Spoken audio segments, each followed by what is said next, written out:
பெரும்பான்மை மக்களுக்கே எந்த திட்டமும் அங்க இல்லையே.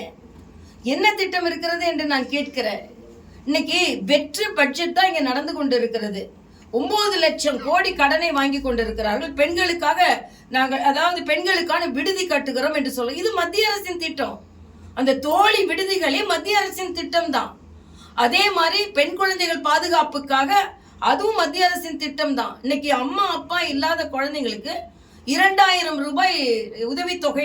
ஏற்கனவே மத்திய அரசோட PM கேர் திட்டத்துல வருடத்திற்கு அப்பா அம்மா இல்லாத, அதுக்கு ஒரு கொரோனால அப்பா அம்மா இல்லாத குழந்தைகளுக்கு வருடத்திற்கு 20,000 ஏற்கனவே வங்கி கணக்கில் செலுத்தப்படுகிறது. இது பிரதமரின் திட்டம் தான்.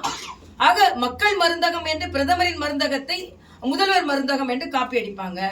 இன்னைக்கு பெண் குழந்தைகள் பாதுகாப்பு திட்டத்தை PM கேர் என்பத பிரதமரின் திட்டத்தை இவங்க CM கேர் என்று கொண்டு வருவார்கள்.